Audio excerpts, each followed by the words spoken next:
한번 따라하실까요? 믿음의 형제를 소중히 여겨라. 오늘 말씀은 우리에게 그렇게 외치고 있습니다. 믿음의 형제를 소중히 여겨라.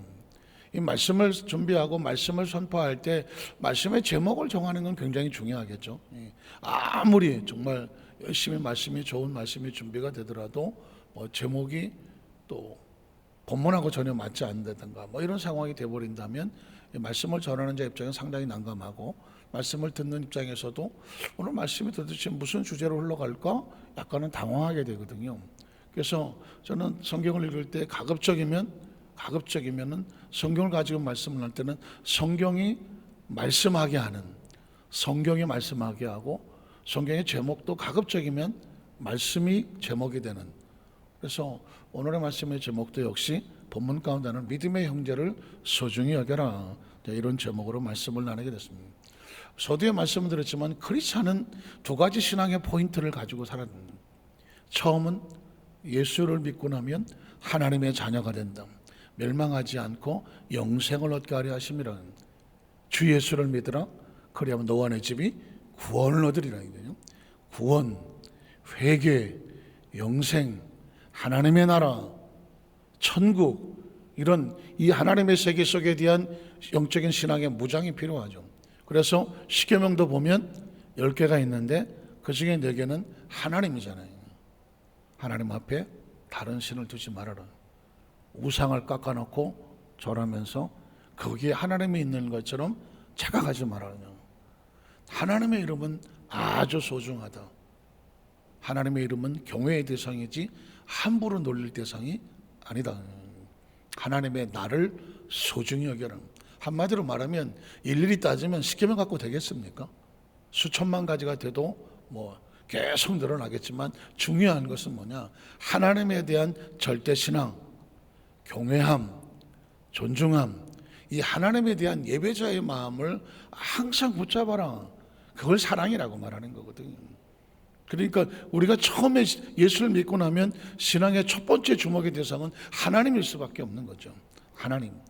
그러면서 놀랍게도 이미 수천 년, 4, 5천 년 전일 수도 있는데 십계명의 나머지 6개는 하나님 하지 아니하고 부모를 공경하고, 그죠? 가장 가까운 이웃이면서 우리와 같은 생명을 나눈 본체가 될 수 있는 부모를 공경하며, 살인하지 말며, 간음하지 말며, 도둑질하지 말며, 이웃의 것을 탐내지 말며, 이웃을 해하고 죽이려고 거짓 증거하지 말며. 이걸 한마디로 묶으면 뭐예요? 내 이웃을 해라? 사랑하라는 것이죠. 그러니까 우리는 두 가지 공동체가 있어요. 하나님과 함께하는 영적인 공동체가 있고, 하나님의 사람들이 같이 더불어 천국을 가기 위해서 천국 가는 이 땅에 천국 열차를 타고 가는 우리의 공동체가 있는 것이죠. 그러니까 하나님과 공동체를 이루기 위해서도 하나님은 사랑이 필요한 것이고, 교회라는 공동체 안에서도 우리가 서로 피차간에 하나님의 자녀인 것과 계명을 지키는 사람이라면 해라? 사랑해라 하는 것이죠.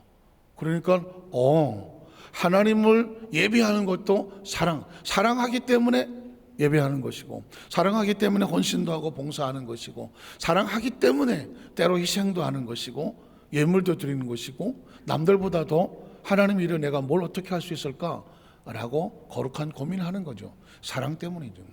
마찬가지로 우리가 공동체 안에서 누군가를 위해서 더 땀을 흘려준다면, 누군가를 위해서 마음을 나눠준다면, 누군가를 위해서 자신의 물질을 위해서 대접을 한다면, 누군가는 서로 피차간에 누군가의 눈물을 닦아주기를 원한다면, 이렇게 해서 이렇게 세워주고 넘어진 사람을 같이 격려하여 손이라도 한번 잡아주려고 한다면 무엇 때문이겠습니까? 사랑 때문이죠. 사랑. 그래서 기독교를 사랑의 종교다라고 말하지만 종교 자체가 아니라 하나님은 사랑이잖아요. 그 사랑이 예수님을 통째로 우리 가운데 사랑으로 왔고, 예수님은 이 땅에서 사랑하신 거고, 십자가 그 사랑하잖아요. 십자가는 사랑이고, 그렇죠? 우리는 하나님의 사랑의 대상이고, 하나님 말씀은 사랑의 편지고, 믿으십니까? 성령님은 우리 가운데 오셔서 아름다운 거룩한 신부 되게 하시는 사랑의 영이시고, 영이시고. 그래서 이 기독교에 우리가 크리스찬으로서 많은 예식도 있고 뭐 봉사도 있고 뭐 성경 여러 가지 많은 내용이 있다고 할지라도 이 모든 것의 마지막에 내 삶의 거대한 줄기의 마지막 종결점은 뭐냐? 사랑인 것이죠. 하나님을 사랑하는 것을 신앙의 하나님에 대한 예의라고 하면 진짜 신앙인은 함께 살아가는 우리, 멀리 있지도 않아요. 우리 지금 여기 우리 모두가 다 무슨 대상이냐? 사랑의 대상인 것이죠. 사랑. 그래서 눈에 보이는 형제를 사랑하지 않으면서 네가 눈에 보이지 않는 하나님을 사랑한다고 말한다. 그건 위선이다라는 거거든요. 그래서 오늘 성경의 포인트 속에 믿음의 형제를 소중히 여겨라. 로마서 14장 1절에는 이미 이렇게 시작했죠. 믿음이 연약한 자. 사실 연약하다는 단어는 누군가에게 손가락질을 당하거나 무시를 당하거나 때로는 경멸을 당하거나 뭔가 밀려날 수 있는 단어거든요. 믿음이 연약한 자를 너희가 제쳐두고 따돌리고 멀리하고 에이 저거 평가하지 말고 믿음이 연약하더라도 너희가 어떻게 해줘라? 받아들여 주라는 것이죠. 용납해 주라는 것이죠. 용납해 주라는. 마치 어린아이가 막 태어나이가 죄송한 패지만 똥오줌을 막 싸고 못 가려도 그거 그 아이에 대고 뭐라는 사람은 없잖아요. 아유 잘 살아야 아유 해보셨나요? 저도 어렸을 때 기억이 잘 안 나지만 아이 막 기저귀 빨아주고 하는데 뭐 기저귀 갈아주고 하다 보면 똥도 묻고 막 이러는데 그 똥이 더럽다. 지 아들 똥은 안 더러워. 내가 보니까 아유 냄새도 돼. 아유 그래 어쨌든 뭐 그냥 많이 싸도 좋으니까 그냥 팍팍 싸기만 해라 그냥. 애는 잘 싸야 되잖아요. 근데 색깔도 그냥 황금 색깔인데 색깔이 아주 그냥 번쩍번쩍 그런데 자기 새끼 똥은요 그래요. 자기 새끼 똥 이래요 그러더라고요. 혹시 애기 안고 이렇게 했는데 애 머리에 냄새 맡아봤습니까? 뭐 땀이 범벅 새고 애가 뭐 냄새가 날 거야 분명히. 근데 전 기억이 지금도 그래요. 내 새끼는 안고 있는데 이게 안고 있다 보니까 머리통이 여기 있으니까 냄새를 맡잖아요. 아이씨 땀 냄새 나지. 이런 사람 있습니까? 분명히 냄새가 나는데 그 냄새가 너무 좋아. 그래서 짐승들도 지 새끼는 냄새를 자꾸 맡는가 봐 보니까 새끼라 그랬지만 저는 갓난아기를 안고 이게 실제로 그래서 제가 이렇게 생각했어요.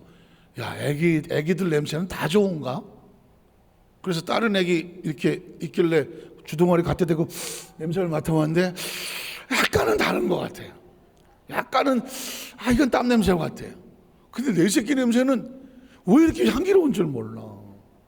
왜 그럴까요? 그건 사랑이야. 사랑이잖아요. 크리스천 입장에서 교회 처음 오는 새신자를 보면 그냥 신생아 보듯이 해야 되는 거예요. 신생아 보듯이. 그리고 이제 신앙생활 이제 1년 되고 2년 되고 막 잘하는 사람들 보면 아주 조금만 갓난 애들 보면 얼마나 이뻐. 오늘도 제가 이렇게 지나가다가 봤는데 무슨 뭐 간호학교 뭐 이렇게 모집인가 했는데 한 3-4살 될 만한 계집 아이가 요 간호사 요거를 쓰고 그냥 하고 있는데 이거 진짜 이쁘네. 그냥 애기 자체가 이뻐. 애기 자체가 할아버지 될 때가 됐는가 봐요. 애기 자체가 그냥 이뻐. 와, 크리스천이 그런 거예요. 믿음이 연약한 자가 왔는데 완벽하겠어. 예배 드릴 때 뭐 딴짓하기도 하고 뭐 예배 드리다 보면 또 뭐 좀 우리가 볼 때 만족하지 못하는 것도 있고 해. 그지만 그냥 그 자리에 나와 있는 것 자체만 봐도 저기 어쩌다가 저기 나와 앉았을까이 하면서 그냥 이쁘게 봐줘야지. 이쁘게 봐주는 거예요. 그래서 성경은 우리에게 이 로마 교회도 마찬가지인 거예요. 신앙이 원체 훌륭한 사람들이 많다가 보니까 다들 그냥 이러고 있는데 거기에 어설픈 게 하나 와서 앉아 있으면 다들 볼 때 뭐야 저거 눈총이 갈 수 있겠잖아요. 다들 저 이렇게 예배드리면 안 되는데 그러면 그 사람은 아직 잘하지도 않은 상태니까 그런 눈총을 받다가 보면 어떻게 돼요? 술술술술 밀려나가 갖고는 교회 문 바깥으로 나갈 수 있는 거예요. 그럼 그 사람의 영혼은 누가 바깥으로 내보내는 거냐고요. 먼저 믿은 우리잖아. 신앙의 마지막에 가면 성경은 다들 너희 먼저 믿은 자들이 사랑으로 연약한 자를 어떻게 받아주라. 그리고 그의 의견을 비판하지 말라. 때로 말도 안 되는 소리 하잖아요. 이렇게 하면 안 됩니까? 이렇게 하면 안 됩니까? 그럴 수 있잖아요. 세상에 제일 듣기 싫은 게 그런 거거든. 말도 안 되는 소리 가지고 자꾸 시간 끌고 있고 뭐 툭툭 던지고 그래갖고 분위기 깨고 막 이런 거거든요. 누구나 거기에 대해서 저 사람 뭐야 조용히 좀 시켜 할 수 있어요. 근데 이 시대만 그런 게 아니라 그 시대도 그랬던 것 같아. 그 시대도 그랬어. 뭐 사람 사는 게 다 비슷하겠지 뭐. 태어나서 뭐 어디는 안 그러겠어. 아프리카나 미국이나 유럽이나 다 태어나면 다 갓난아기 핏덩어리고 자랄 땐 딱 이러고 자라고 그리고 좀 크고 뭐 좀 나중에 하고 이게 사람 사랑 봄 여름 가을 겨울은 다 똑같잖아. 생긴 모양은 달라도 어느 시대가 다르다고 해서 뭐 봄 여름 겨울이 다르겠습니까? 그러니까 하나님께서 우리에게 말씀하는 교회 공동체는 어떻게 연약한 자들을 비판하지 말고 그가 혹시 의견이 조금 다르다고 할지라도 그걸 가지고 그 사람을 정죄하거나 하지 않는다. 2절로 3절에 보면 어떤 사람은 모든 것을 먹을 만한 믿음이 있고 믿음이 연약한 자는 채소만 먹느니라. 제가 지난주에는 말씀드렸지만 이 시대에 크리스찬들은 돼지고기를 먹지 않았습니다. 그 당시 돼지고기. 왜냐하면 우상을 숭배할 때 돼지고기가 우상으로 제물로 많이 올라갔어. 그러니까 이 사람들 처음 이제 교회 예수를 믿고 들어왔으니까 예전에 돼지고기 먹던 거는 우상의 제물에 생각해서 예수를 믿고 나서는 돼지고기를 안 먹은 거예요. 그래서 와서 딱 난 돼지고기를 안 먹는데 같이 어디 가서 회식을 하려고 봤더니 집사님이고 장로님 권사님들은 다 돼지고기를 먹고 있네. 그러니까 초신자니까 이상하다. 교회에서 먹는 사람들이 음식이나 뭐 저 딴 데 우상숭 먹자 별 차이가 없네. 사실 먹는 건 아무 의미가 없는 거거든요. 돼지고기를 먹든 소고기를 먹든 또 나오겠지만 하나님께서 다 주신 걸 감사함으로 먹으면 버릴 게 없다고 그랬거든요. 그런데 이 신앙이 어린 사람들은 뭘 해야 되는지 안 돼. 뭐 이런 뭐가 걸리는 게 많은 거예요. 거기서 아직 성장하지 못한 거죠. 그렇기 때문에 사람마다 그 어떤 분량이 다를 수가 있다. 그렇지만 먹는다, 먹지 않느냐, 크리스찬이 그걸 먹냐, 먹지 마냐 이런 거 가지고 뭐 하지 마라. 업신여기나 비판하지 마라. 그 다음 절에 보면 10절에 12절에 보면 이는 하나님이 그를 받았다니. 먹고 마시는 걸로 인하여서 사람이 평가되고 그 사람이 어땠다고 비판의 정죄 대상이 아니야. 그래서 그랬잖아요. 유대인들이 와서 예수님 앞에 사람이 뭘 자꾸 이거 쳤었는데 저게 깨끗한 겁니까? 입으로 들어가는 게 사람을 더럽게 하지 않아. 진짜 더럽게 하는 건 뭐예요? 사람의 입에서 나오는 거야. 나오는 거. 돼지고기 먹든 소고기 먹든 무슨 그게 먹는 게 그 사람을 그래서 뭘 먹으면 거룩해 보이고 뭘 먹으면 저건 거룩하지 않다라고 먹는 걸로 평가하지 마라. 그 사람의 입에서 나오는 말이 사랑이냐 아니면 비판이냐 정죄냐 다른 사람 용납하지 않는 그런 거냐. 사람은 그걸로 평가된다는 거예요. 그래서 예수님은 계속해서 우리에게 사람을 외모가 아닌 종족이 아닌 피부 색깔이 아닌 남자가 아닌 여자가 아닌 노인 남녀노소가 아닌 무슨 가진 자나 안 가진 자나 뚱뚱한 자나 얇은 외모로 사람은 절대 비교 대상이 아니다라는 거죠. 예수 그리스도 안에서 하나님의 자녀라고 하면 다 같이 동등한 거예요. 믿으십니까? 하나님의 자녀라는 타이틀 아래 모두가 자녀야. 좀 생길 수도 있고 안 생길 수도 있고 클 수도 있고 작을 수도 있고. 이게 복음인 거예요. 왜 이게 이렇게 중요하냐? 유대인들이 이걸 안 하거든. 구약시대 유대 율법들은 유대인들을 세상으로 분리시키기 위해서 율법이라고 하는 거는 그들은 어떻게든 너희 순수함, 오직 하나님, 오직 선택된 민족, chosen people, 선민 이렇게 이스라엘 백성을 분리시켰어요. 이건 이스라엘 백성을 분리된 백성으로 거룩한 백성을 만들기 위한 건데 이렇게 만들어 놨더니 이스라엘 백성들이 착각을 하는 거야. 뭔 착각을 하느냐? 우리만 똑똑하네. 우리만 거룩하네. 우리만 선택된 민족이네. 그러니까 뭐라고 말한다고요? 다른 민족들은 다 이방인이고 저 개 같은 민족이고 심지어 자기 종족이 나라를 빼앗겨서 피투성이로 돼갖고 해서 왔던 그 사마리아 종족들 옆에 붙어서 사니까는 저것들하고는 상종도 하지 말라고 하면서 어떻게든지 우리만 하는 게 이스라엘 민족이거든요. 유대 민족. 하나님이 하늘에 계시다가 속이 터져갖고 내가 저것들을 내가 어떻게 하면 좋겠냐고, 자신의 몸을, 육신의 몸을 입고 이 땅에 오신 게 성육신 인카네이션이라고 하고, 예수님은 아예 출생부터 저 밑바닥에 저 말구 위에 저 나사렛에, 그 나사렛에 무슨 선한 곳이 났겠냐고 하는 처참한 곳에 출발하는 이유가 뭐냐? 사람은 출생지로 평가받지 않아. 직업으로 평가받지 않는다니까. 어느 지역에서 태어나서 얼마나 배웠느냐 이런 걸로 평가받지 않아. 예수님은 스스로 가장 낮은 자들, 천한 자들, 그들과 다니면서 누가 내 어머니냐, 누가 내 누나고 내 형제고 친척이냐, 내 아버지의 뜻대로 하는 자라야 내 어머니요 아버지요 형제요 내 친척이다. 이 이야기는 뭐냐면 그 전에 가지고 있던 유대인들의 기준을 완전히 바꿔버리는 거죠. 여러분, 유대교와 기독교는 전혀 다른 종교입니다. 유대교는 또 구약 성경을 믿고 우리 기독교도 구약과 신약을 다 믿지만 유대교와 기독교는 전혀 다른 종교입니다. 유대교는 뭐냐? 옛날 감옥에 갇혀 있듯이 옛날 구습에 있었던 그런 게 유대교. 오직 하나님이라는 구약 성경을 가지고 율법을 메고 있는, 오직 자기들만 구원받고 자기들만 선택됐다고 하는 이게 유대교예요. 그러면 여기서 나와야 돼 하고 나오게 하는 분이 누구냐? 예수 그리스도이거든. 예수님은 옛사람에게 말한 바 너희는 이렇게 들었지만 나는 너에게 새롭게 얘기한다고. 그 예수님은 모든 자들을 자유하게, 유대인들은 유대 율법에 보면 돌로 쳐 죽여야 살인자라고 말했잖아. 그러니까는 유대인들은 말하기를 난 안 죽였어.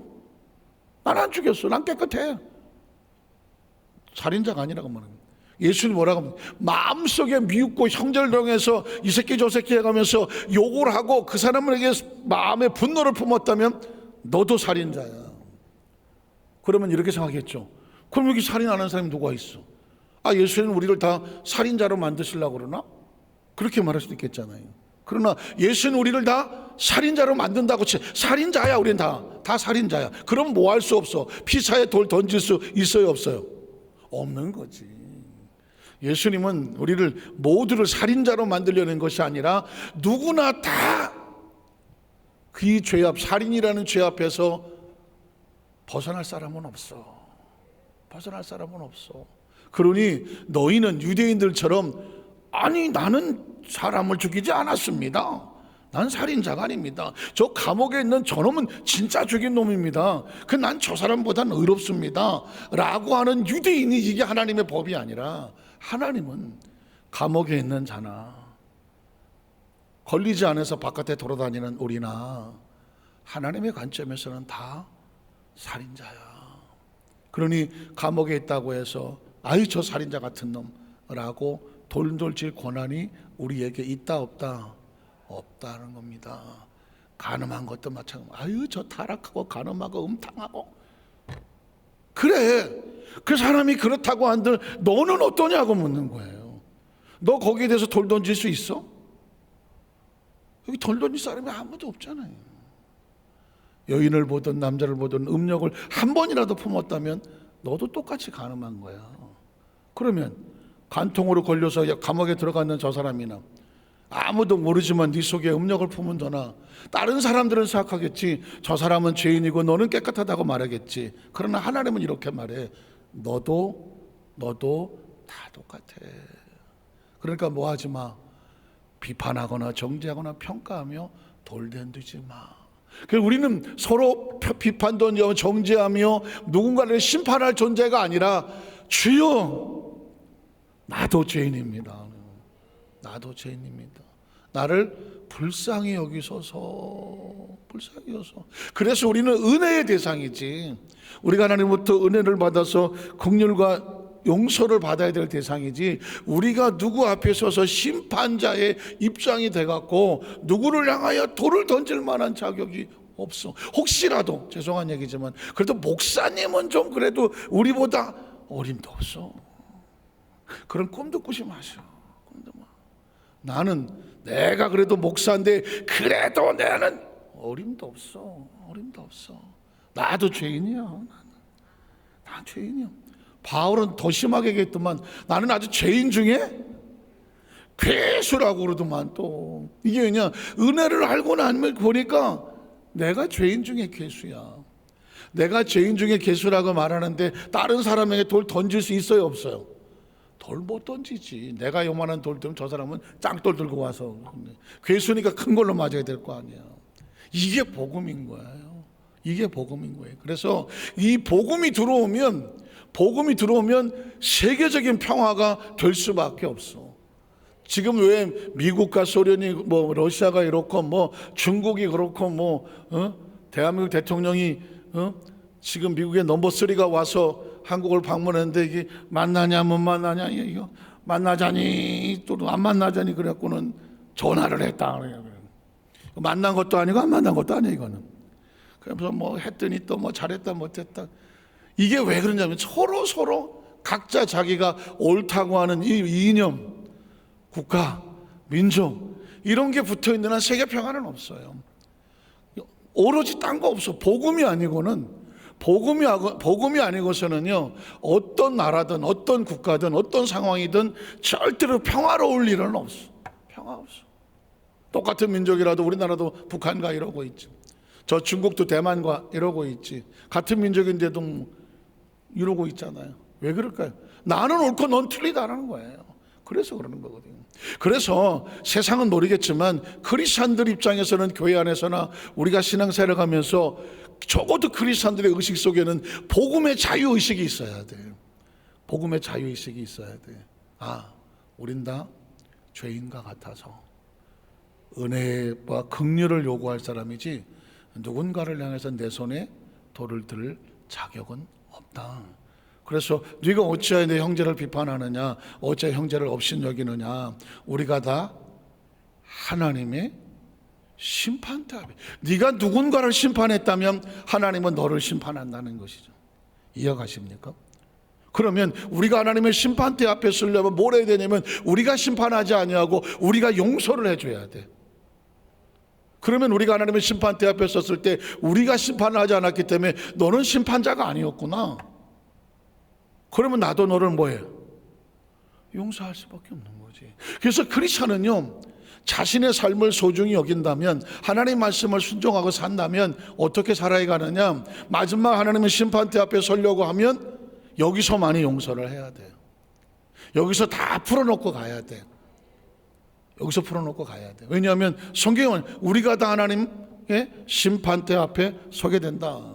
그 다음 절을 보면, 그래서 기록되어서 주께서 이르시되 내가 살았노니 모든 무릎이, 하나님은 영원히 계신 것이고 이 땅에 존재했던 모든 무릎들이 하나님 앞에 꿇게 될 것이고 모든 혀가 하나님 앞에 뭐 한다? 자백해. 뭐 했는지, 얼마나 심판하고 다녔는지. 이게 무서운 거예요. 이게 혀가 이게 그동안 무슨 말을 해왔는지 알게 뭐야.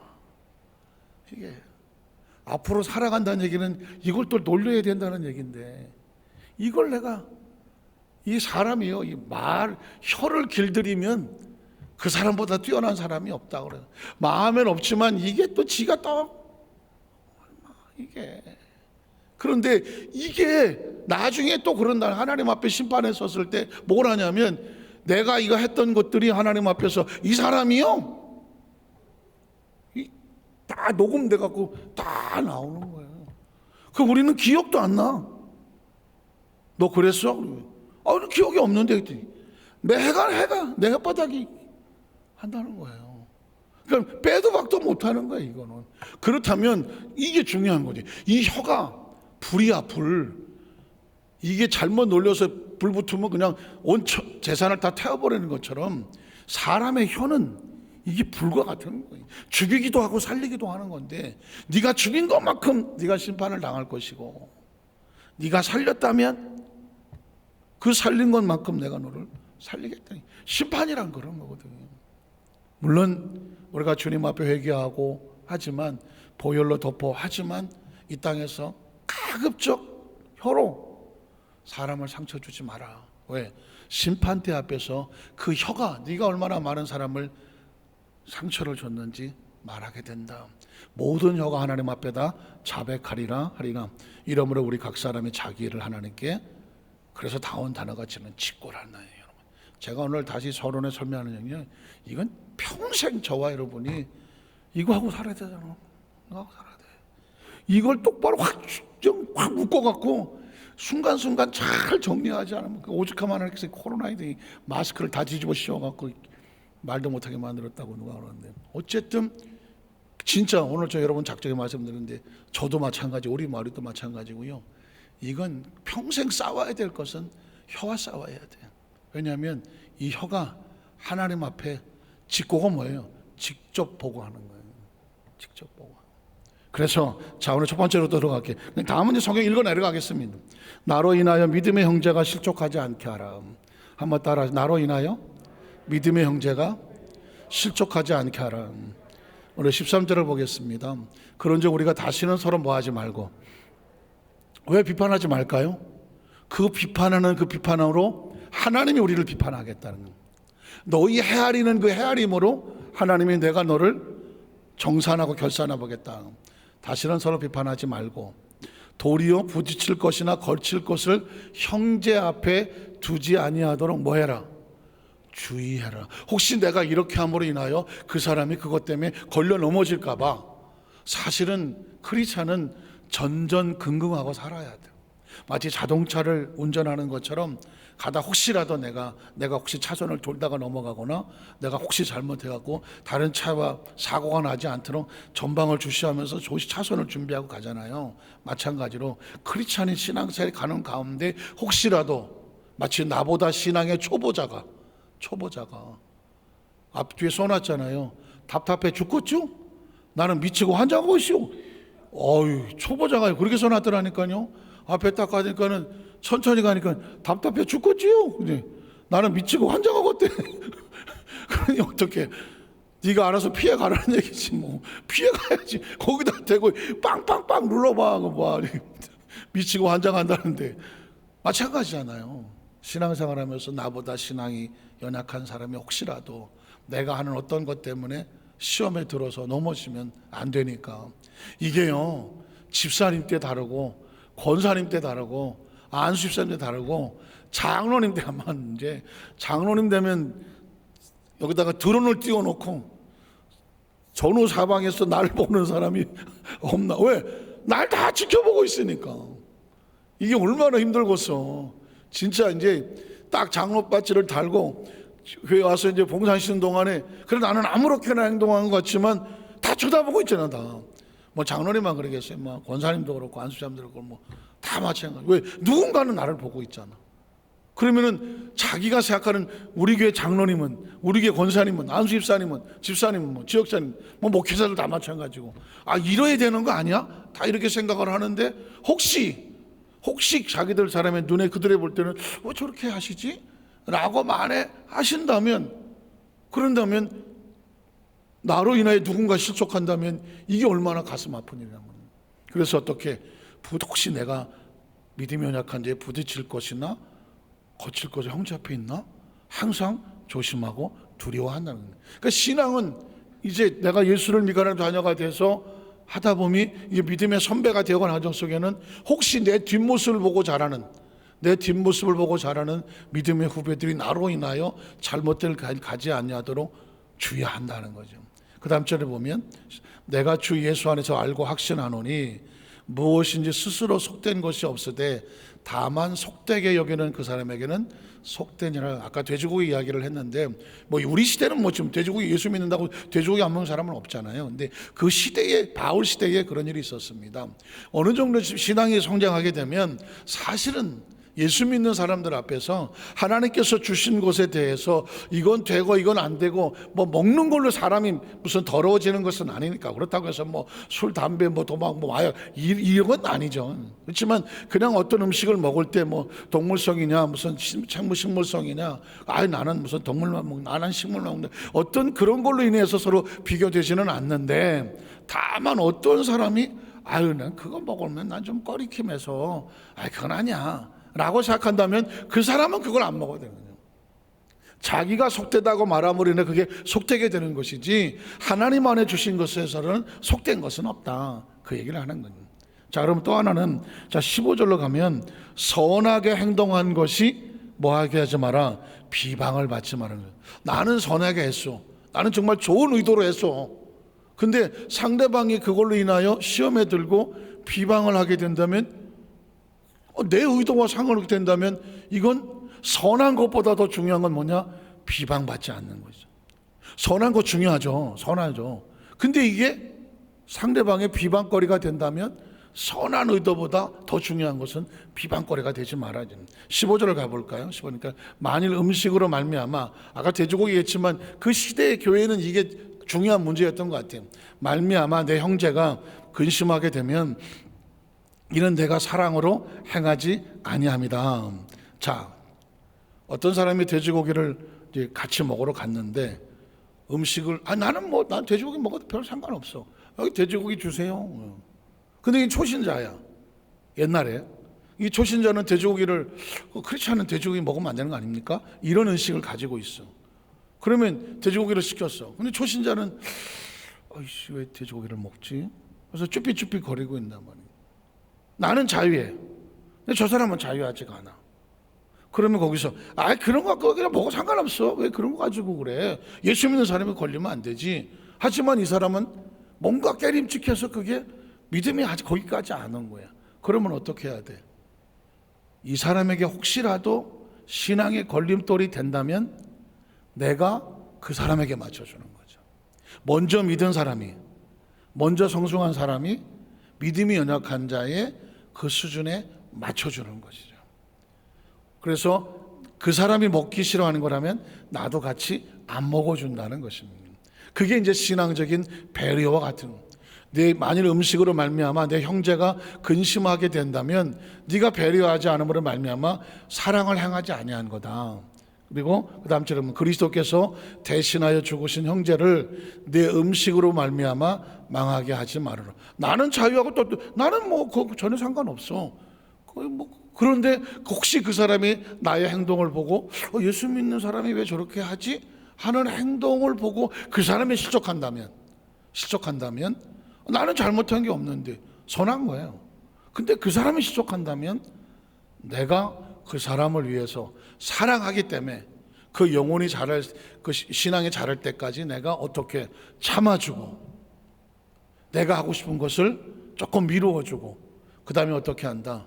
그 사람이 나중에 커서 성장할 때까지 내가 기다려주는 거죠. 사랑이란 뭐냐? 기다려주는 겁니다. 왜냐하면 우리가 교회 안에 공동체 안에서 보세요.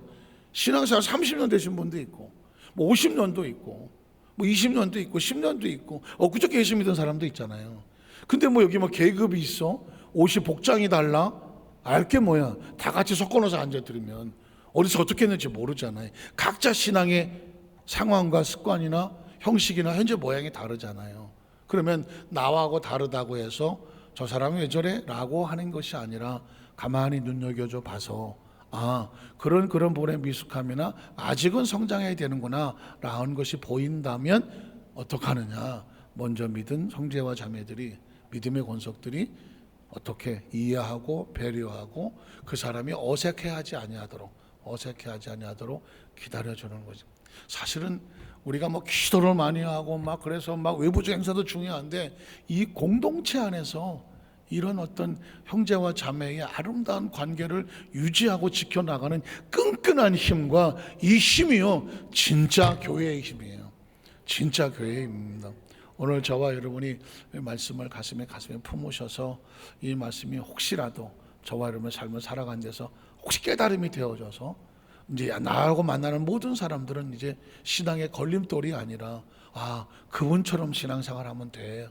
잘 보고 따라가는 믿음의 선배들 되시기를 주의 이름으로 축복합니다. 잠시 기도하겠습니다. 하나님 아버지 감사합니다.